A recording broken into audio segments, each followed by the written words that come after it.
Guys, तो हमने पिछले क्लास में मंगलम पाठ का हिंदी अर्थ देखा था।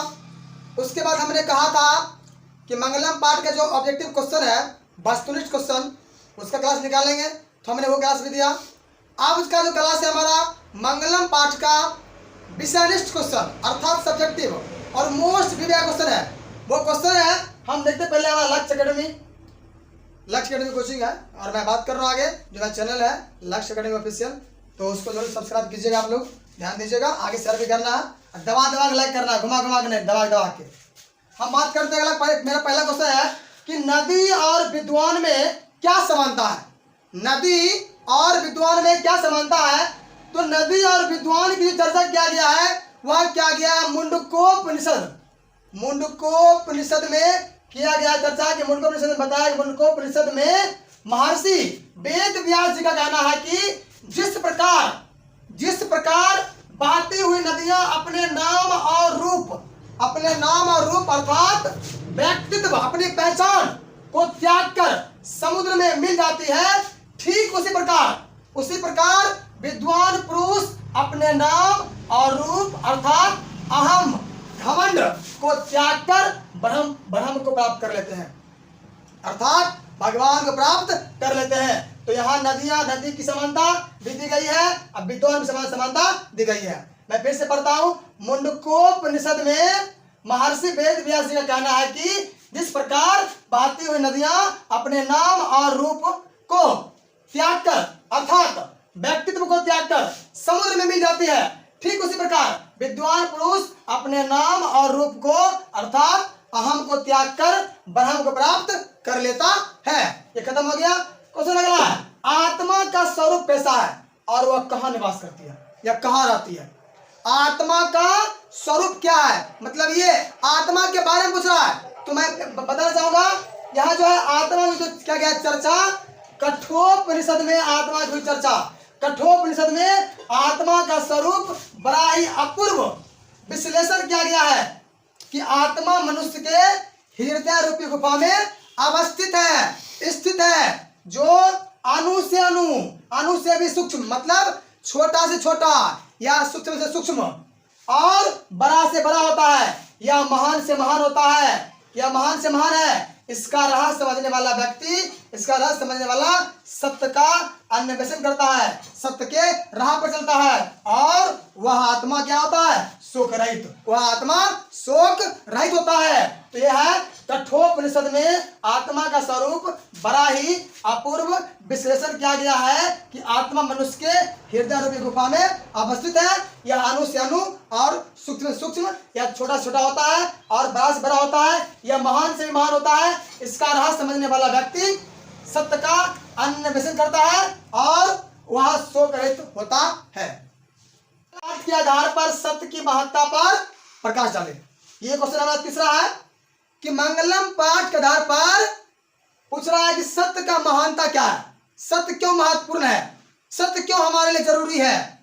यह सत्य की महत्ता का वर्णन करते हुए महर्षि वेद व्यास जी कहते हैं कि हमेशा सत्य की जीत होती है, असत्य कदापि नहीं जीतता, कभी नहीं जीतता। असत्य के मार्ग पर चलने वाले व्यक्ति कभी नहीं जीतता है। कभी सुने है ना, सत्य परेशान हो सकता है लेकिन पराजित नहीं। सत्य से ही देवलोक का रास्ता पास होता है, और मोक्ष प्राप्त करने वाले ऋषि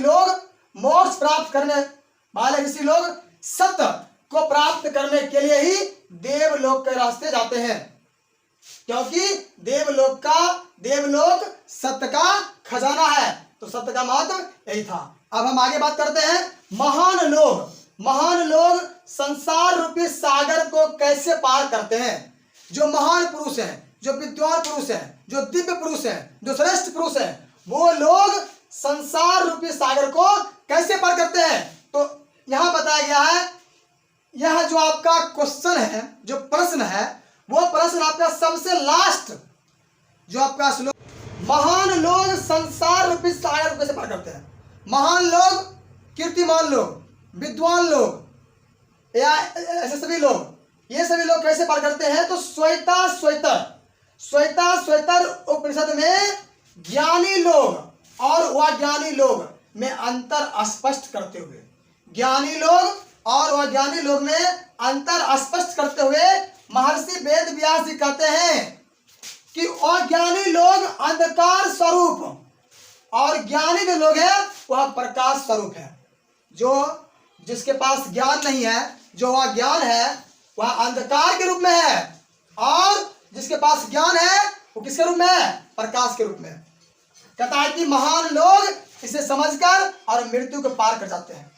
जो महान लोग हैं, जो श्रेष्ठ पुरुष हैं, वो व्यक्ति अंधकार को, प्रकाश को, सत्य को, असत्य को समझकर इसको पार करते हैं। और क्योंकि संसार रूपी सागर को पार करने के लिए इससे बढ़कर कोई और रास्ता विद्यमान नहीं है। संसार रूपी सागर को पार करने के लिए इससे बढ़कर कोई अन्य रास्ता विद्यमान नहीं है। मंगलम पाठ का 5 वाक्य में परिचय दे। मतलब मंगलम माने पूछ रहा कि इस पाठ में 4 मंत्र जो है क्रमशः ईशावास्य, कठोपनिषद, मुंडकोपनिषद, श्वेताश्वतर नामक उपनिषदों में विशुद्ध आध्यात्मिक ग्रंथों के रूप में उपनिषदों का महत्व है। और इन्हें पढ़ने से परम सत्ता, सत्य के प्रति श्रद्धा उत्पन्न होती है, सत्य के अन्वेषण की प्रवृत्ति होती है तथा आध्यात्मिक खोज की उत्सुकता जगती है। उपनिषद ग्रंथ विभिन्न वेदों से संबंध है और उपनिषद की संख्या 108 है। हमने पिछले क्लास में बताया था, जब भी पूछे उपनिषद के बारे में तो वहां बताना था गुरु के समीप बैठकर शिक्षा प्राप्त करना ही उपनिषद कहलाता है। तो मंगलम पाठ में गाइज, मंगलम पाठ में उपनिषद के 4 मंत्र दिए गए हैं। 4 मंत्र, पहला मंत्र है ईशावास्य, काठ, मुंडक, श्वेताश्वतर नामक उपनिषदों में विशुद्ध आध्यात्मिक ग्रंथों के रूप में उपनिषदों का महत्व है। इन्हें पढ़ने से परम सत्ता के प्रति श्रद्धा उत्पन्न होती है और सत्य का अन्वेषण पर प्रवृत्ति होती है तथा आध्यात्मिक मनुष्य अपने अंतर आत्मा खोज की उत्सुकता होती है। उपनिषद ग्रंथ विभिन्न वेदों से संबंध है। क्वेश्चन अगला है, मंगलम पाठ के आधार पर आत्मा की विशेषता। मंगलम पाठ के आधार पर मंगलम पाठ की विशेषता पूछ रहा है। तो यहां कहता है कि मंगलम पाठ, ध्यान सुना है, मंगलम पाठ में संकलित कठोपनिषद से लिए गए मंत्र महर्षि वेद व्यास दिखाते हैं कि प्राणियों की आत्मा हृदय रूपी गुफा में बंद है। यह सूक्ष्म से सूक्ष्म और महान से महान है। यह सूक्ष्म से सूक्ष्म और महान से महान है। इस आत्मा को बस में नहीं किया जा सकता है। इस आत्मा को बस में नहीं किया जा सकता है। विद्वान लोग शोक रहित होकर परमात्मा अर्थात ईश्वर का दर्शन करते हैं।